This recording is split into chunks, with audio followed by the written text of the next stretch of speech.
Welcome back to the channel, everybody, and today it is yet another video in my 2024 offseason prediction series, who I would fix and how I would fix them. It's the Atlanta Falcons. Make sure to like, comment, and subscribe to the channel so you don't miss any of the videos. There's been some good debates on a couple of these videos so far. Some fans not very happy with me, and some of them, thumbs up, but it's interesting to watch how people within the same fan bases are giving thumbs up and thumbs down to certain things. To the same type of things. Atlanta. Everything about Atlanta right now is pointing towards them having one of the more exciting and difference-making off seasons. They've interviewed some very interesting coaching candidates with Jim Harbaugh and Bill Belichick in particular. It seems like Belichick is the front runner for that. They're in a position where they can keep a lot of their good players and bring in people who can use the talent that they have. They have a very talented roster when you really look at it player for player, and you wonder how Arthur Smith could have been so incompetent as the head coach to have not used this talent effectively. There's like the meme going around where, hey, Arthur, you got Bijan, you got Algier, you got Drake London, you got Kyle Pitts. And Arthur Smith's like, yeah, well, have you seen this fourth string wide receiver over here? We got to get him involved early. I just, sorry, I got to take the piss out of Arthur Smith a bit.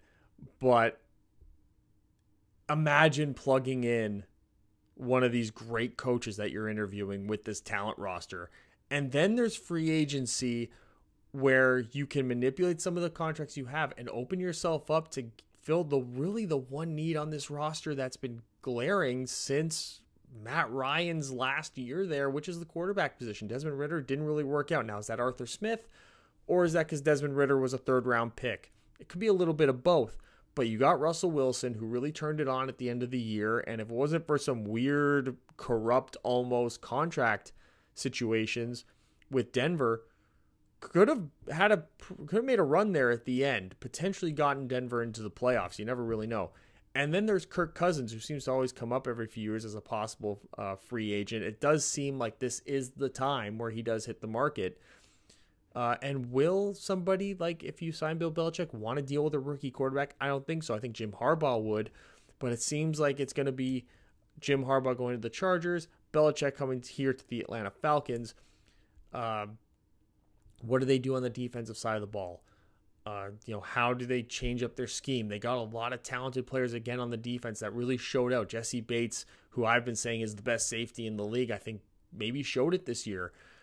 So how do you keep building on that? I think is the real key for the Atlanta Falcons in a very weak division that is very much up in the air and theirs for the taking.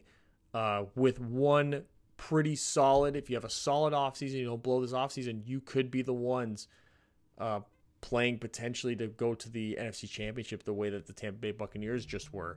So, let's get to the first thing that we talk about. Let's get to the coach. Let's get to who's going to coach. Who's the head coach of the Atlanta Falcons? I know. So here it is. It's pretty great that Bill Belichick became on the market and that Atlanta seems to be going all in to get him. Now, I know that this means that there's going to be a lot of things that come with him. But, I mean, you look at the way this roster is built, it's almost built like that Patriot team, at least on the offensive side of the ball, that Bill Belichick really likes. I think minus the quarterback. But we'll get to what they can do with that. I don't think he's going to want a rookie quarterback. I think it's going to be a veteran, and there are going to be veterans available. But, I mean, you got Bijan and Algier in the backfield. You got Kyle Pitts at tight end. You got Drake London at wide receiver. You got Lidstrom, McGarry. You got, what's his name? Who's the center? Dahlman. This is like Matthew Bergeron played pretty well at guard. Still a rookie lineman, but, I mean, who gets more out of their offensive linemen, especially the sort of raw prospects that Bill Belichick has? And I think that he will bring in Josh McDaniels with him. I know everyone's like, oh, Josh McDaniels as an offensive coordinator is undeniably great. As a head coach, he just doesn't seem to have it. I think that's okay. I don't think that degrades his ability to be an offensive coordinator, to be a play designer and a play caller. when that's all he has to worry about, and when he has the guidance of Bill Belichick as well behind him. So many people aren't great without that mentor that they always had, and he just might not be that guy. But Bill Belichick coming in, and he's going to be able to bring in guys that he likes in free agency. I think guys are going to want to come play for him, especially some of the guys on their free agent defensive players for the Patriots. But we look at what he's sort of inheriting here, and assuming that he brings Josh McDaniels with him, which is almost, I would say, as likely as anything. With all that talent on the offense, this is the offense he's inheriting, which is Arthur Smith's just horrifically run offense that just doesn't, I would say, just doesn't do justice to the talent level that they have. I understand maybe the passing because the quarterback position was so up in the air. They didn't really have a wide receiver too at all. They ran the ball well, third in attempts, ninth in yards. They didn't get in the end zone a whole lot. That's a real problem. The red zone, they were very ineffective. I think that does have to do a lot with Arthur Smith's play calling and the complete lack of innovation that he had. They did well on third down because they had third down type players. They had Bijan and Algier who could do everything. They had Kyle Pitts and Drake London who could win those little third and medium, third and short moments for them, and had made the defense play more honestly. The sacks allowed, they were pretty good they were almost top 10 in sacks allowed. They did very well in that as well. I think when you bring in a more competent offensive strategy, that will improve as well and put the offensive line in more positions to succeed. They just turned the ball over maybe a little too much, and you don't want to build Belichick run team, minus what we saw, I would say, with some of the Mac Jones, Bailey Zappi stuff. But historically, Bill Belichick ran a very tight ship when it came to taking care of the football. And I think that's really the key here is the combination of him and Josh McDaniels for the offense. I think is going to be extremely, extremely beneficial for whoever ends up behind center. But I think it's going to be really more effective for the raw talent they have that hasn't really ever been used properly under Arthur Smith. And then he's going to the defensive side, and this is where he'll really do his magic. They did quite well in the red zone and on third down on the defense. They didn't get a lot of sacks. They didn't get a lot of turnovers. But they did do well in those scenarios. They didn't allow a lot of touchdowns. They didn't allow a lot of yards. They didn't allow a lot of rush touchdowns. The pass defense, in terms of touchdowns, really struggled. They did give up a lot of short fields. They were run on a lot. They gave up a lot of rush yards. But overall, the defense was kind of underrated. They did have an easier schedule than most playing within that division, even though the Bucs made a bit of a playoff run there for a bit and were really close to an NFC Championship game. But in general, they're playing Carolina. They're playing, it's just wasn't, and they weren't getting thrown on a lot either. So I think that also helps in terms of the amount of yards you're giving up, touchdowns you're giving up. Teams were confident enough that if they shorten the game on you, they'd be able to beat you because there's the lack of offensive ability, and that ended up being the case. Atlanta did win a lot more games, I think, than many people were expecting, and they were pretty close. What were they, 7-10? So all credit to them. But imagine what they could do with some competent coaching and a little bit more talent on the roster that can come with an off season. Now, there's not a whole lot of cap space in the onset at $20.6 million, but there are ways with the way this roster is structured and the way that they have free agents that are showing up that they can restructure some deals, make some moves here. And here's a couple of the things that I did to clear up some of that space. You get the re-signings. Calais Campbell, I think, would love the opportunity to play with Bill Belichick, and I think the feeling is very, very mutual. Even though he is 39 years old, if he does decide he wants to come back and play for 1 year under Bill Belichick, I think they can get him obviously at a discounted deal, 1 year, $2 million bonus with a void year in there to obviously to spread out the cap hit there to make it a $3 million cap hit or whatever the hell they would do, and then they don't have to worry about it next year. And then Keith Smith, who was one of the better fullbacks, and I think that a fullback in this offense would be very effective for the way Belichick wants to run things. And you can get a fullback at super cheap also. Get him on a 1 year deal, see how it sort of fits in there. Fullbacks aren't typically very expensive. But then you got to start clearing up some space because there is a big free agency move out there for this team to make that I think that they will make, because like I said, I don't think Bill Belichick wants the rookie quarterback. I think he wants to take advantage of the veterans that will be available. So we're cutting Taylor Heineke, we're cutting Jonnu Smith, we're cutting Lorenzo Carter, and we're cutting Mike Hughes. And we're freeing up quite a lot of space doing that. 7, 6.5, 3.8, and 3.2. So we got 7, 14, $20.5 million freed up there in cuts. And then we're going to restructure some of the big dogs on this roster. Jake Matthews, $9.5 million in cap savings. There's your left tackle. You still be able to kick that can down the road there. Still a good player. Grady Jarrett, another guy who I think Belichick would really love to have. You sort of saw him try to draft a very similar player to Grady Jarrett in Christian Barmore out of Alabama. Sort of like that want to do everything but pass rush, specialist up the interior with Grady Jarrett. And then Jesse Bates, who they just signed last year. You restructure him, frees up some cap room there as well, allows you to make some moves here. I think that bringing back, of course, Jesse Bates, Grady Jarrett, despite the rumors that Grady Jarrett may not be long for this world, I think that's somebody that Bill Belichick would want to keep around just because of the skill set. It's the same sort of idea with Calais Campbell and the way that Bill Belichick's defense is generally run. I think both of those guys really fit well into how Bill Belichick likes to run his defensive front. So as the salary cap genius that I am, we got $65 million in cap space to now spend in free agency, making it a very exciting, more exciting place as well with Belichick there than it would be otherwise, and they can actually take advantage of that now. And they do have a lot of team needs on their roster. They need a quarterback. They could use some edge help. They can use an extra wide receiver out there as well, or two. And the cornerback position. AJ Terrell is a great corner. They traded for Jeff Okudah. He's a free agent. Didn't really do anything worth bringing him back for. So you want to improve on that position as well to the best of your ability. And of course, you want to get a complimentary wide receiver out there. You sort of got Kyle Pitts and Drake London, who kind of fill the same type of role in there. I think Josh McDaniels would have a lot of fun with them, though. And you want, of course, those edge players to get after the pass, or something the Falcons have struggled with over the years. They paid a lot of money to guys who just haven't come through for them. I'm bringing in 3 massive free agent signings, one massive more than anything else, and that's quarterback Kirk Cousins, signing him to a 3-year, $99 million deal with a $24 million bonus.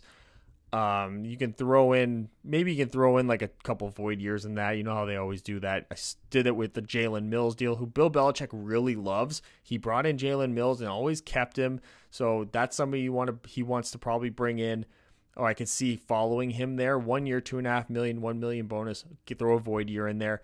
And then there's linebacker, edge, Anthony Jennings, who did really well against the run. 4 years, $22 million, $5 million bonus. He comes over with Bill Belichick as well to fill out one of those edge rooms. And this is an early down edge player that Belichick can play around with, a guy that knows the defense, that knows the way that Belichick likes things to get done. So I think bringing Jalen Mills and Jennings in would be very effective in helping out everybody else sort of come up to speed a lot faster. And then there's Kirk Cousins. And we really got to stick on that. This is sort of the extension Kirk signed before, and I think giving him this type of contract, you're bringing him in, you're getting competent quarterback play, veteran quarterback play right out the gate, where that doesn't really have to be worried about. And his skill set is one that also fits into that type of offense that that Josh McDaniels likes to run. I think him playing with Drake London, with Kyle Pitts, having Bijan and Algier back there in the backfield as well to take some of the pressure off of him, coming in with a pretty good offensive line that was 12th in sacks allowed. That can definitely improve with a quarterback who wants to get the ball out more confidently and quickly than, say, a Desmond Ridder or a Taylor Heineke did this year. But I think this can create a very exciting time for Atlanta and sort of put them in a position where, Tampa did make the playoffs. They did win a playoff game, but they're not really anything that's to be, to write home about. Like, you were pretty much on par with them throughout the year with worse quarterback play. So improving the quarterback play, you could assume that you're now maybe a better team than them, especially if they're potentially losing Mike Evans to free agency, for example, if he wants to leave, if they're maybe cutting a couple other players maybe on the defense side of the ball to free up some cap space to do other things with. And, the Saints are kind of in a weird place.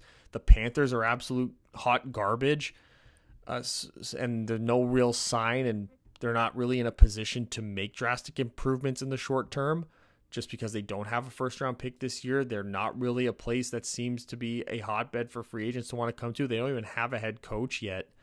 So they're in a weird spot. So you have a real opportunity here where you can plug Kirk Cousins into this offense. He's doing the Aaron Rodgers Achilles surgery, getting healthy, come back faster than ever strategy. So he could potentially be ready to play for the beginning of the season next year if all goes well. And if it doesn't all go well, you kind of still got Desmond Ridder back there who you can play early enough in the year. And if you play disciplined enough football and well-coached football, you can win games with him. They did do it this year with Arthur Smith, who's a significantly less competent coach. So I think that this could be a real situation where Atlanta could put themselves in a position to win the division, get in the playoffs, and potentially make a run. I think at a skill level, if Tampa Bay can almost beat Detroit and get to the NFC Championship game, I think Atlanta with Kirk Cousins and the roster that they pretty much have right now could do the same. And it still left them with $14.3 million. You can play around with some of the economics here, backloading some of these free agency deals, obviously, to create even more cap space. There's like all these weird cap gymnastics that GMs do that you can't do in a cap calculator simulator that I was using with the Over the Cap website. So, but hey, $14.3 million, still a lot. You can still bring in some veterans in that second, third wave of free agency after you get through the draft. And here for me is the draft strategy. You're picking, I believe was it 8th or 9th? 8th? It's the 8th pick in the draft? Maybe it's 9th. I think it's 8th. I always get confused with that number. But you have Roma Dunze and you have Liatu Latu. Now, the reason why I sort of targeted those two guys is Roma Dunze comes in. He's automatically a different type of player than what you have in Drake London. And so it'll make him a great compliment. And he's a really great wide receiver who can come in and be a weapon for you right out the gate. Doesn't have to worry about being a number one, which isn't necessarily the case with a lot of other teams he could possibly go to in that top 10. But then there's also Liatu Latu from UCLA. And the reason I said him is because of the skill set. I think that his ability as a history of playing off-ball linebacker and then being an edge rusher as well is perfect for that Belichick defense. I think that makes him a real fit. I think Belichick would really like to have a player like him. Now on day 2, what I'm looking at is, okay, who'd you get in day 1? If you got the wide receiver, then on day 2, second and third round, you're looking at edge and you're looking at defensive back, particularly cornerback. Because you got Richie Grant, you got Jesse Bates, you got Jalen Mills, who's that corner / safety. So you're probably looking for a cornerback and an edge player. And if you get Liatu Latu, then in the second round, I'm looking at who the best wide receiver is because there's still going to be a couple really good ones. Potentially guys like Troy Franklin, for example, could be there. That would be a good pick for them as well. And then, you got that second, the beginning of the third round, you have the cornerbacks that you can go after and target. And then on day 3, I called it Belichick Day because no one is really more effective, at finding the diamonds in the rough. He finds a lot of coal, so to speak. But every now and then he'll find that Michael Onwenu who just absolutely blows you away and is such a great talent on that third day. So let Belichick sort of do his thing. He'll fill out the roster sort of the way he likes to with these young prospects coming up. And then, you're ready to go for that second wave of free agency that happens right after the draft to then fill the holes. And I think that this could they're in a great position to really drastically improve their team because they're not in a position where they necessarily have to lose anybody. They're just going to add a lot of really good young talent. And the young talent that is available in this draft fit the needs that this team already has. So they're not going to be drafting guys specifically, especially early, if they're smart about it, of course. They're not going to be drafting guys that are going to be sitting a lot. They're going to be drafting guys who are going to be instant contributors to their roster and instantly improve their team. And there it is. My full prediction video for the Atlanta Falcons 2024 offseason. Bill Belichick, Kirk Cousins. Tell me what you guys think in the comment section below. Let's argue. Let's argue like we've done on some of the other videos. I love it. I love to see it. I love to see the passion. I love to see the same player or the same offense or defensive issue being debated by the same fan base. It's great. It's great. I love it. And I will see you guys next time with the next video.